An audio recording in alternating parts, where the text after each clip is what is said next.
Hello, everybody, and welcome to the next episode of the Clarity Code. So, in episode 5, we unpacked how emotional codes silently script our relationships, our choices, even the way we speak to ourselves when, no one is listening. And so many of you engaged with that content. So, thank you so much for that. And today we are going where most people don't dare to linger, okay? Because today we're going to be talking about anxiety, which is the constant background static that steals our peace, which manipulates our decision, which manipulates our joy. And then the reason why I'm using manipulate is because that's exactly what anxiety does. It's the kind that doesn't always scream. Sometimes it's so quiet, like a very soft hum in the background, day after day, until we get to a point where we forget what silence feels like. Absolutely, Priya. First of all, hi everyone. I hope you guys are doing well. So, today in our episode 6, we will be decoding anxiety, as Priya said.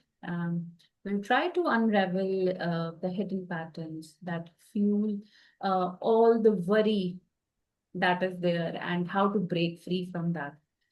So, this is for you guys. If you have ever felt like your mind is a prison you built yourself, because sometimes we get stuck in our own entanglements, our own threads, our own cages that we have designed, and we are so lost in that process that we don't even have the awareness that we are lost in it.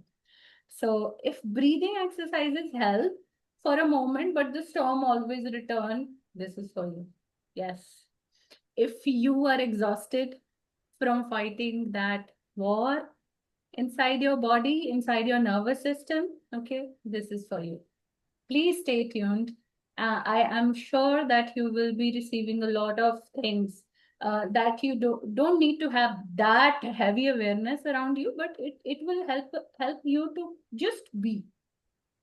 And before we go any deeper, let's just have a conversation. I would like to go into some personal experiences. Priya, can we do that? Yeah, yeah, of Can, course, please. Yes, yes. okay.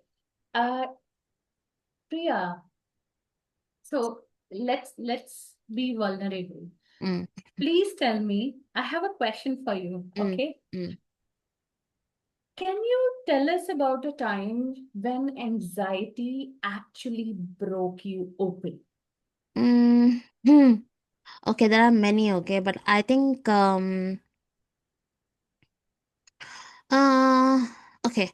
I think I'm gonna share something which did not start with anything which might sound like anxiety. Okay. I think this was back in 2021 or 2022. I don't really remember when. I had to go for a friend's wedding, and my pit stop was in Varanasi, and I have not actually been to Kashi until then. And I was like, I'm not gonna get an opportunity like this. So I was supposed to get off. I was deplaned there and then take a taxi to my friend's place. So I was like, I deplaned there and I took a taxi to Kashi. So I was like, okay, this is what I'm going to do. So I went there, like a tourist. You see, no matter how much you have researched on a place, you are not ready to what it has to offer because your research is not going to hold any kind of ground when you're actually there. Okay. And if you are planning to do that with Kashi, it's simply not going to work. Like you can do that with like a Goa, or you can do that with a Bangalore or a Chennai or an Amritsar, but not with a Kashi. Okay. So I had some basic places that, okay, I want to visit this temple and I want to visit that temple and all of those things. And I only had 2 days because it was her, wedding rituals that was going to start. So I only had 2 days, and I was like, okay, I'll see whatever I can do. But I'm not also a person who rushes into things. Like I don't plan 10 things a day for me to cover. I cannot deal with that. So day one of reaching Kashi, I did some very basic stuff. I went to see the Ganga Aarti and I was lost. Like Ganga Aarti and that boat ride through all the ghats just opened up things that I didn't know I had in myself. Okay. And this was my first actual spiritual experience. I've gone to temples, I've gone to many, many, many temples, okay, but I've never gone from a point of view of it being a spiritual tour, and even this was not. But probably something in me was ready to unleash at that point in time, and I really did not understand what it was 2 months after I came. That is when I started realizing, okay, what it might be. Mhm. So my trip started with the Ganga Aarti, the boat ride. Something just opened up, and when I came back to my hotel, there were technical glitches. Like the whole hotel's electricity is working fine, but there is no electricity in my room. My phone kept turning off for no reason. My calls were getting disconnected because of that.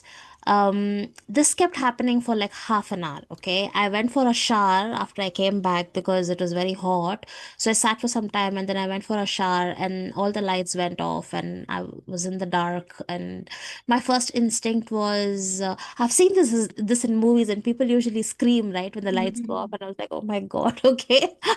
I did everything. I got out. I sat on the bed and I just said out loud that this is a feeling I had. There was no fear, which was a good thing. What I said out loud was that, guys, I kind of have a feeling that you're very happy I'm here, whoever the guys are. Okay. I said, even I'm very happy that I am here, but you need to stop doing this because this is kind of getting freakier now. Mhm. So that was the first thing. And over the next 2 days, I had some massive experiences. Okay. I met strangers who obviously took me to places like different temples. My dad always wanted to go to Kashi. His name is Mani. Okay. And I ended up in a temple which had that name. And I didn't know that was the name of the temple until I got out and I looked at the receipt. And I usually don't give any offerings, not because of any kind of ritual or anything. I just don't feel like giving any offerings because I also feel that it is very people capitalize these kind of Mhm. things. Yeah. So I don't give any offerings, but I did feel like giving offerings there because they had a gaushala and I love cows. So I was Mhm. like, I'll donate something for them. And that is the receipt that I opened and I saw the word money and I literally had goosebumps run through my body because I felt that it was literally some force which I don't know what it is, which took me to that temple, and that temple was filled with shivlings. Mhm. Just filled with shivlings, and apparently they've constructed it newly. But anyways, so I had beautiful experiences like this. I met beautiful people. I went into temples which is not on the which is not on your main list of temples that you need to go here, you need to go there. Yeah. That temple actually belonged to a family, a Bengali family, who's been living in Varanasi for many, many, many years. And so the hotel guys that I was staying, they were like, "You're gonna get lost, so come to the main road. Call us. We'll come and we'll pick you up." And me being me, I was like, "Yeah, okay, fine. I'll call you." But I never bothered to call. I was like, "Okay, it's okay if I get lost because they will anyway know where I am. I can send them the location. They'll come and pick me. So let me explore a little bit." So I Yeah. didn't call them, and I kept walking, and I ended up in this Kali temple, and I just went and I sat there and I had the most beautiful experiences. So things like that, you see. So when I came back, not even I didn't even come back. So I finished Kashi. I went to my friend's place. I think I was all right for 2 days. The third day I got fever, and it was a fever unlike any fever that I have ever got in my entire life. Okay, so it was not a viral, it was nothing. There's no name to it, but it was just a fever, and it was so bad that I was completely immobilized. So I traveled from there to Baroda, and back to Bangalore, all in that fever. And I came back, and for the next 25 to 30 days I was out. Like, I was physically sick, body pain, weakness, that lasted for so long that I was asked to take a COVID test. It came out negative. I was asked to take dengue, negative. Everything is negative. Like, all the tests came out negative. And then there was a point where I was like, I don't want to take tests anymore, and I didn't even want to have medication. So I'm somebody who stays far away from medicines, no matter how bad my situation is. Yeah. um Only if I am going to die will I go to a hospital and get admitted. That also happened. I think that year, no, not that year, the next year. But Mhm. then no medication, so I didn't take any medicines. All I did was sleep. Another thing, I can't eat when I'm sick, so I'm usually on water or juices. So I think this time also I was just on juice, and I think it was orange juice that brought me all the way from Baroda to Bangalore. Otherwise, I don't know what would have happened. So um I went through that feeling of not feeling well for almost 25 30 days, because what I remember was happening before that was I was going in and out of depression. And I did not know at that point in time that it was depression, because I could feel the quality of my work dip. Um, for I've worked in this organization for almost 4 odd years now, and the quality has never been bad. But then now I know it is bad, because everybody is like coming back and giving me feedback as to how things are not working out. Okay, and that was like, okay, I know that something is in me is not working. It And for people who are born in the 1980s and 1970s and before, or even in the 1990s, depression did not exist Mhm. how it exists now, right? Yeah. So we did not feel or believe in depression. We did not believe in any of the mental ailments that we have today. All right. So um I was like, I don't know what's happening to me. But then all of these. So I came back, and I think even when I was unwell and for the next 6 months, I really did not want to be where I was. Everybody I spoke to and whoever asked me about my Kashi trip, I was like, I just want to go back. I just want to go back. I don't want to be here. Okay.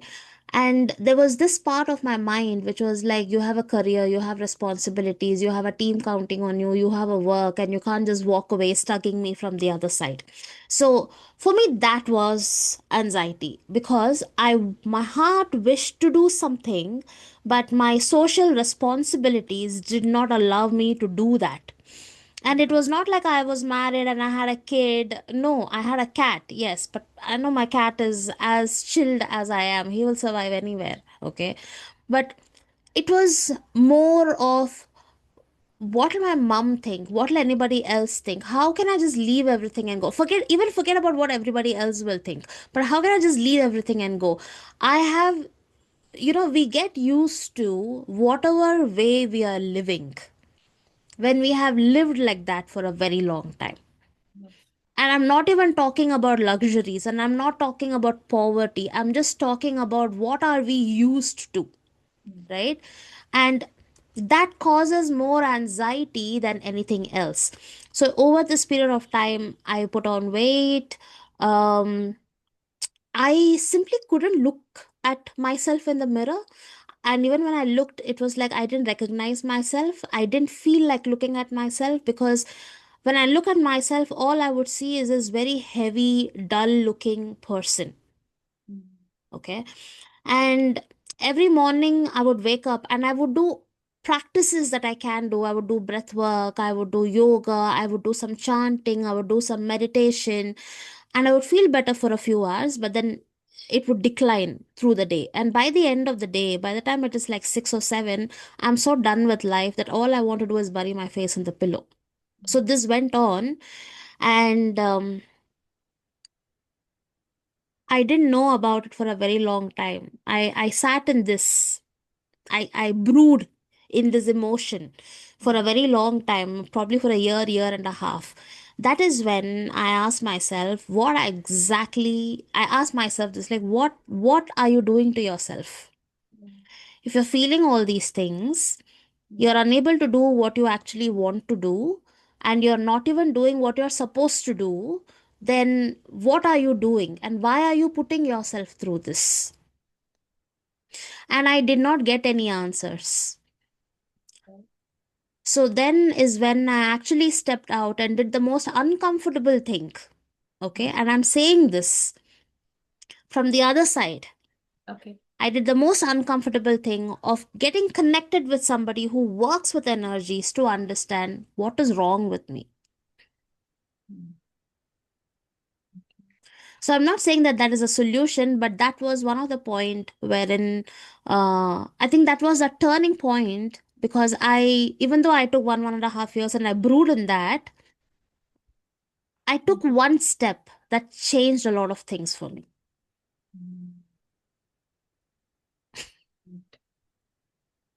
So I want to say that now when I look back at it, I want to say that anxiety is not something that tries to push you to do something that you don't like to do. Okay, it is something that is protecting your old version of, because in my case it was something that was protecting my old version from dying, because saying yes to, let's say, even Varanasi for that matter, because I have heard this a lot of times when I was there and after I came back, that until and unless you don't get the call, you don't go there. I don't know what is the reality of that, but um I think me saying yes to go to Varanasi, me saying yes to do whatever I had to do in 2023, 2 years after that, terrified me. But then, if I had not done what I would have done, then my anxiety would have just kept me safe.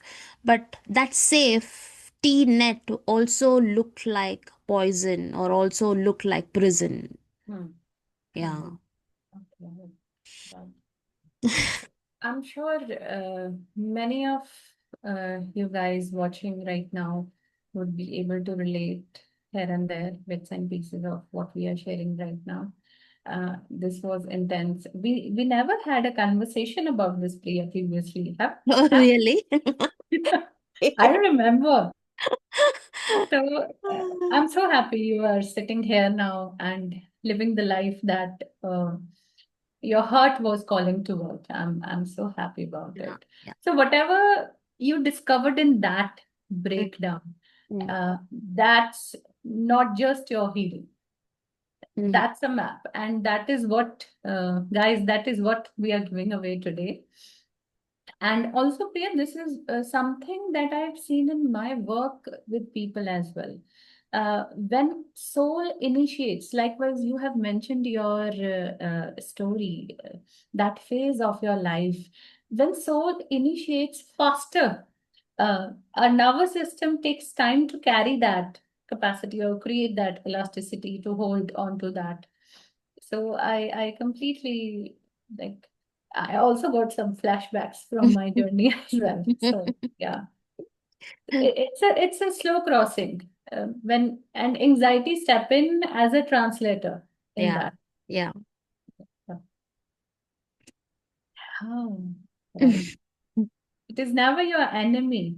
It is the guardian of threshold you are afraid to cross, right? Yeah, yeah, yeah. So let's walk together in this, okay? Mm. Uh, Okay. So most people think anxiety as a malfunction. Don't mm, you agree? yeah, yeah, Hmm? yeah. So they, I'm feeling anxiety. What do I do? So listen, when you study emotional codes closely, you see something else. So I feel like it's an emotional code which is doing its job really well, running on an outdated instruction set. For example, we have covered so many examples in a previous episode, by the way, uh, in the latest one where we have talked about subtle cues Mm, also. mm. So the emotional codes that you have been feeling, sometimes they are so embedded in you that your anxiety is so much related to that. You might be a different version or be in a different phase of your life. But there are some emotions that are so embedded that your operations, your functionality depends on those, even if you are not aware about it. Yeah, yeah. Because, every emotion has its purpose. We kind of forget that fact. Yeah. We kind of get stuck in level one, wherein we say, okay, we are experiencing this emotion. We are Mm, not looking at what is the purpose of that emotion, right? mm, Now we see, it's no surprise if you're feeling happy, you don't have to look into the purpose of that happiness. But sometimes we do. Hey, I'm happy because this happened or that happened, or something has to, there's an action that happened because of which you feel a certain way, right?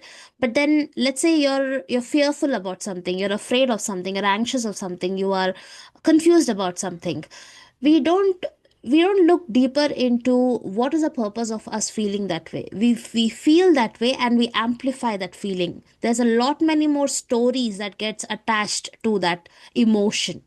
mm, For example, fear can be, danger, and sadness can be loss, something like that, right? But what is anxiety's real role? Let me tell that for everybody who's listening, okay? This is coming from an experience that I shared, and many more like that. The role of you feeling anxious is to scan for threats and prepare your body to act, okay? So this is the actual role. But when your childhood taught us that, big feelings and big changes and big desires were unsafe, then we don't get into the purpose. Even before we get into the purpose, our nervous systems gets hijacked.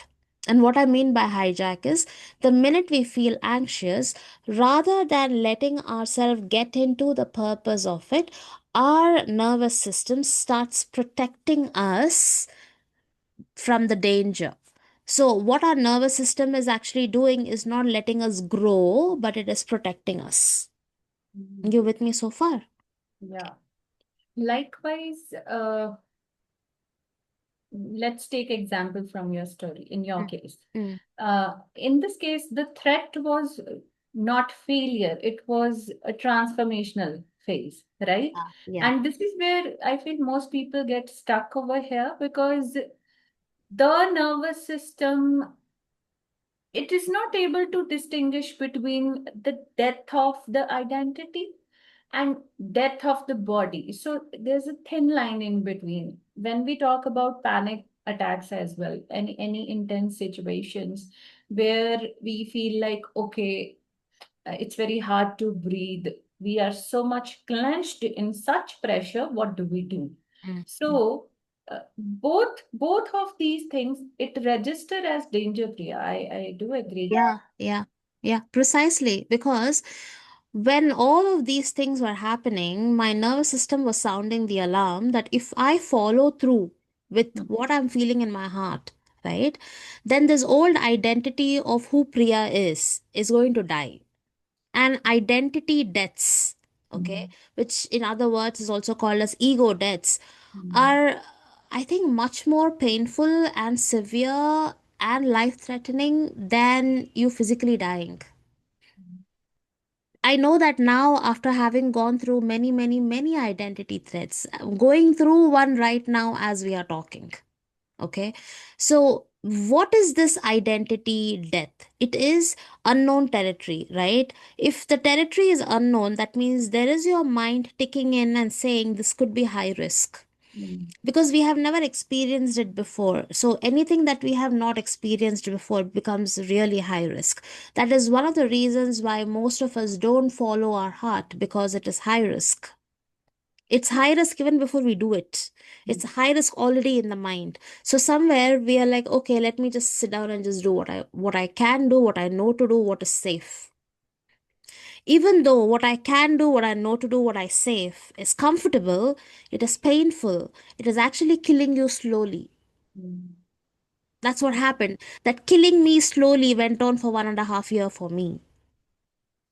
mm, Okay. So from years of sessions that I have done with people, there are these three patterns that shows up, which I want to I've categorized this into three patterns, okay, which is probably easier for all of us to understand, the listeners to understand. One is the over vigilant protector.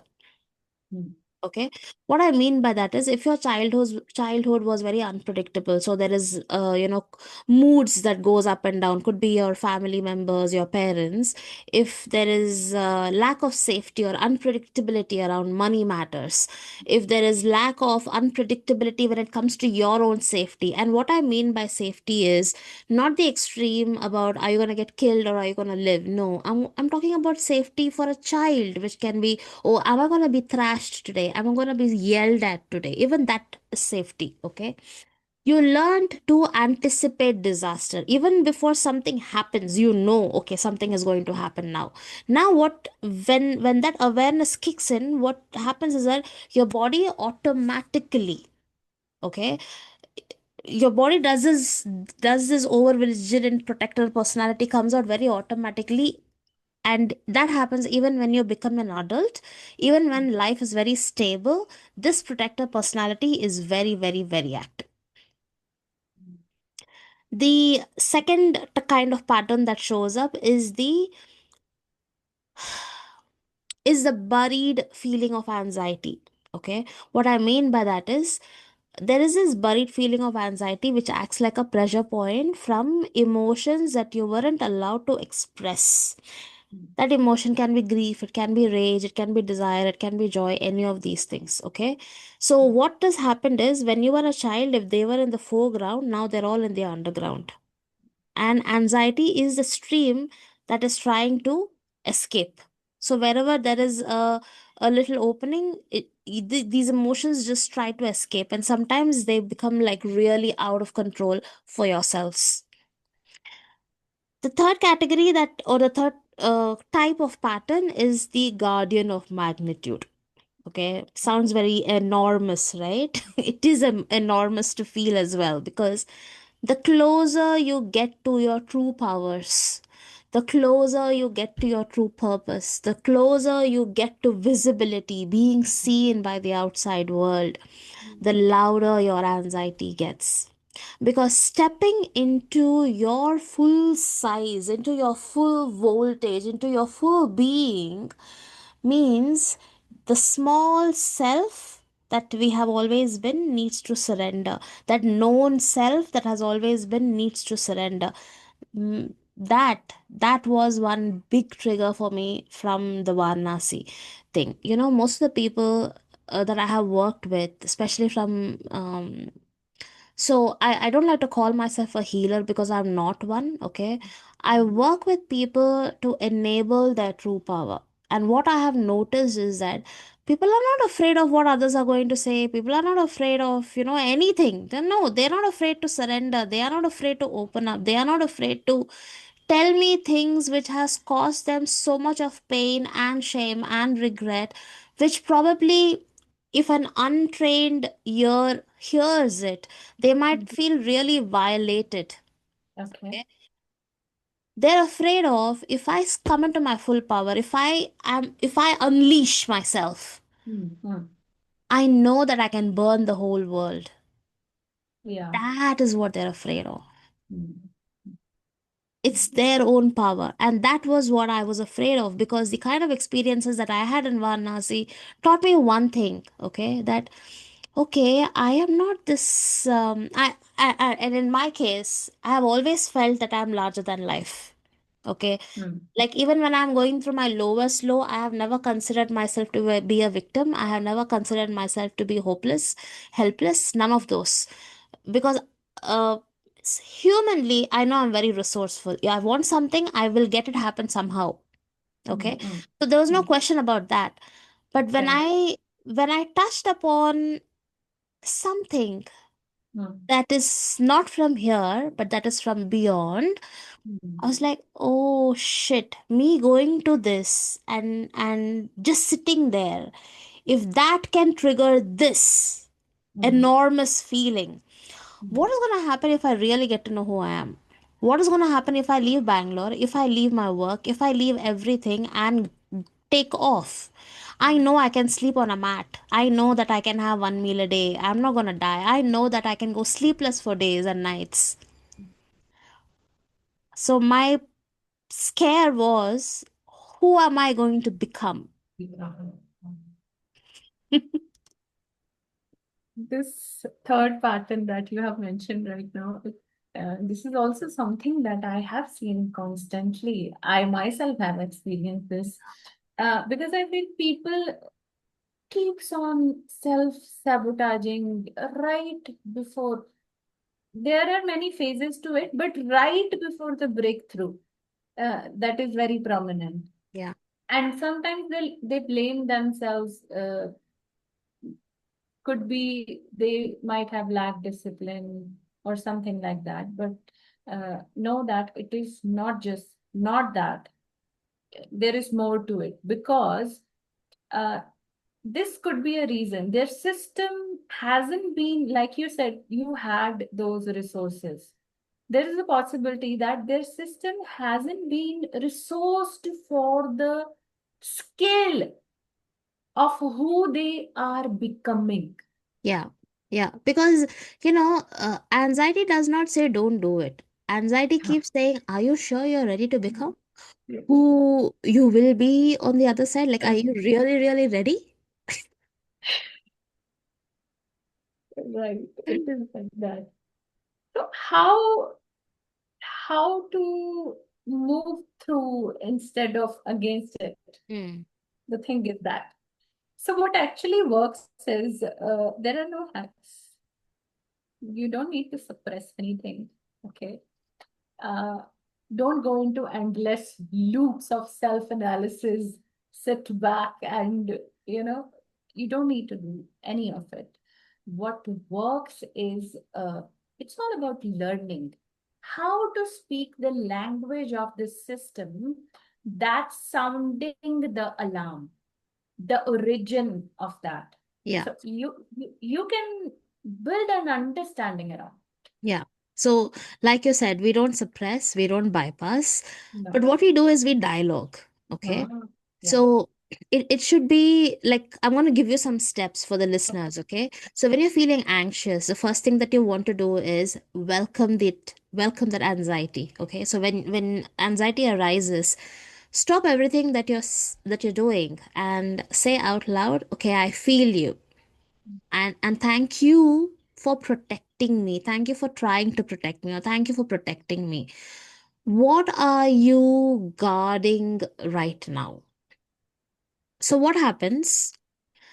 You are breaking the pattern. Earlier you feel anxiety, you go with that feeling, and then you feel everything else that you are going to feel with it, right? But now when you feel anxiety, you pause, you sit back, and you tell yourself, hey, you know what, I feel you. I'm feeling anxious. You're naming it out loud, right? And the anxiety can come in the form of fear, can come in the form of guilt, can come in the form of shame, can just come, and you know what it is. Like you have experienced it so many times that you know what it is. So you sit back and you say, okay, I feel you, and I want to know what you're protecting me against. Yeah. The minute you say that, okay, you will notice that there's an answer that comes through very quickly. It's almost instant.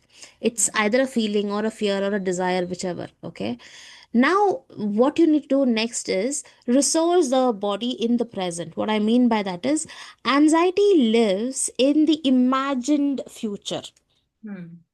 Okay, so when you take this step, this could happen. If you do this, that might happen. So it's not here right now. You're feeling something for something that is to come, which is probably at the gate of your house, for example. Okay, so it lives in the imagined future. Now, what I want you to do is bring it home. So if you all want to just close your eyes for a second and just do like follow what I'm saying, okay? You can put your hand on your heart, or you can put on your hand on your belly and breathe into the count of four. Four, three, two, one. And now slowly breathe out for the count of six.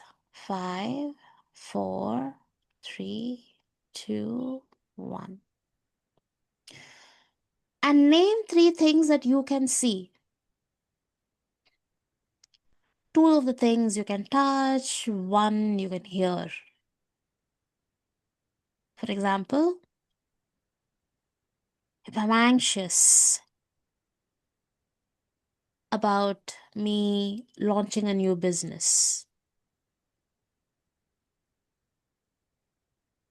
The anxiety that lives in the imagined future is I need to do so many things. Am I going to be do it? Am I going to be equipped enough to do it all by myself? So when I have placed my hand on the heart or on the belly and I have breathed in and out, and I need to name three things where I can see two and touch one, I'll probably be thinking about, okay, I need to first create a plan. What is going to be my business plan? What is going to be my ideas? Okay, so I've named two things, right?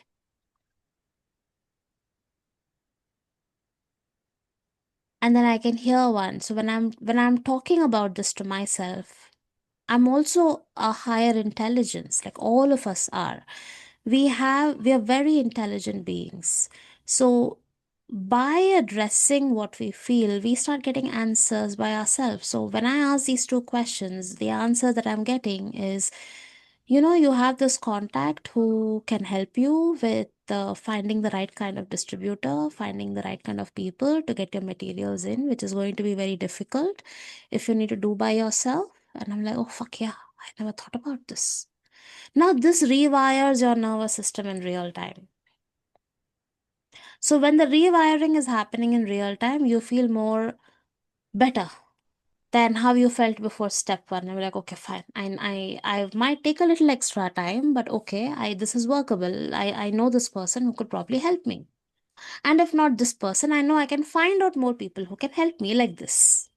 Okay.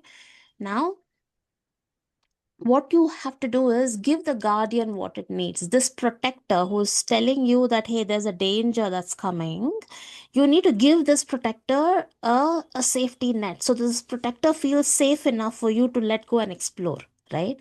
So you need to ask this guardian, what do you need to know to trust that we are, safe? It's safe for us to step forward. And the common answers that I have seen coming through is that uh, I might be abandoned. Will I be able to handle the kind of success that comes my way? Or if it is a tug of war between resting and doing, then is rest allowed? Okay. What you need to do is after this, you just have to do something really small to prove it to this guardian that it is a possibility. So, what I would want all of you guys to do is save this or write it down somewhere and try it the next time you're going to feel anxious, because this is something that has worked out beautifully for me for a very, very, very long time. I say for a very long time, as in past tense, is because I don't get anxious anymore. Mm. Okay. So I've used this formula over and over and over again. And I always tell the people that I work with, if you are feeling something which is feels like it's out of your control, like anxiety is out of your control, panic attack is out of your control, just leave everything and just pause, just sit with yourself. I never knew what panic attack was until about 2023, because that's the first time I ever got panic attack. And the first time I got that panic attack, I literally just told myself, I don't care what is happening with you right now. I just want you to breathe. Mm. And it took some time. And then I started breathing. And then I became all right. For me to do the next thing of what I needed to do. So pause is your best friend, people. Pause. You don't know what is happening. You don't know what's coming. Just pause.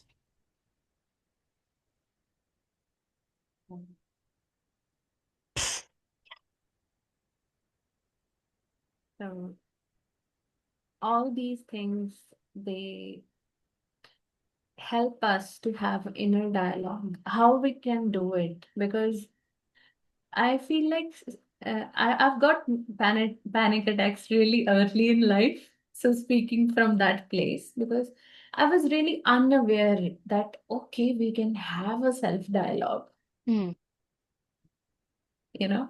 mm, There was no awareness that, okay, we can talk to ourselves. In general, we do introspect, but when I got panic attacks, and I was like, okay, I can talk to myself and then I'll just be. So the meaning of just being and pausing was really difficult at that time. But when gradually I started having dialogue with myself, then I started regulating smoothly Yeah. back then. Okay, so I have one more question, Priya. I've Mm, seen a lot of fluctuation in the weight as well. mm, Okay, mm, and people say that they have been feeling really low, mm, or there is a lot of inflammation, bloating, a sudden weight gain. mm, Uh, so it is not laziness, it is not fatigue. What it mm. is? No, it is not laziness at all, okay? Because this is your body kicking in and taking you into the protection mode. Mm, So, when your body feels that you are not safe, okay, the body holds fat, right? It holds a lot of things. So it holds fat, it holds fog, it holds exhaustion when it believes danger is near. So rather than releasing all of this, it just withholds, and it is doing this because it's feeling anxious. The immediate danger is coming through, right? It's at your gate, so it holds all this. But when you start listening to yourself, when you go through the pause, when you have that self dialogue, when you mm, give the guardian an affirmation, when you give the guardian something to prove that it is safe to go ahead, okay, then what happens is when all of these gets lifted, so the weight begins to drop naturally, the energy returns normally, the clarity returns normally. And I'm not talking about all these things, let's say, in a matter of time, guys. Okay. For us to learn the self dialogue itself takes a long time, because our self dialogue is usually how our critic sounds. If you have had a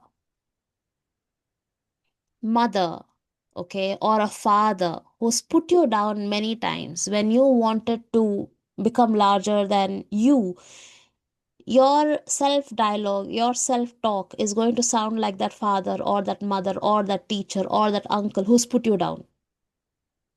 yeah, So when Alicia meant self dialogue, when I meant dialogue, we mean this, that you need to parent yourself. That yes. your compassion, your love towards yourself. That is what. And when you now talk to the guardian in that voice, in that emotion, is when the guardian is going to understand that, okay, let me step back.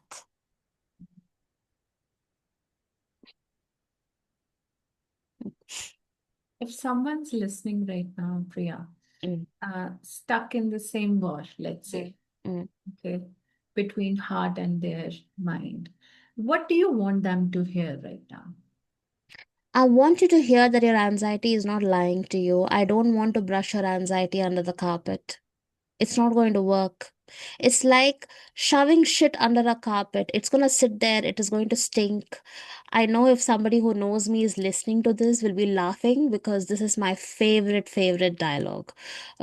This is my favorite analogy, to be precise, okay? Because we all have a habit of shoving shit under the carpet, and just because we can't see it, it doesn't exist. It's going to stink, guys. Anything that you're shoving under the carpet will stink eventually, and also know that it is going to dry and it is going to stay there. So let's not get into a place wherein we are thinking that all of this is imaginary. Your body does go through um extreme emotional situations, even when the situation outside is not extreme. I hope you're getting what I'm saying, okay? So know that your anxiety, your grief, your shame, your regret is not lying to you.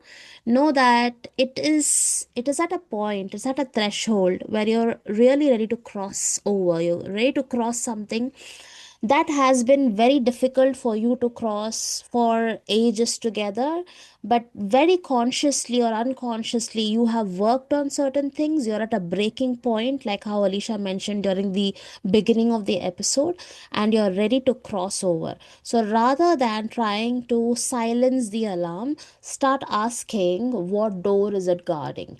Mhm. And right now, if you feel like it, place your hand on your heart.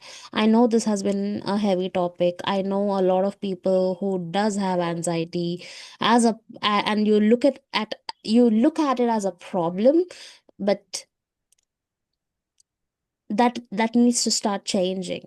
Okay, so I want you to put your hand on your heart and just whisper very slowly for yourself that, hey, I'm listening and I have got this.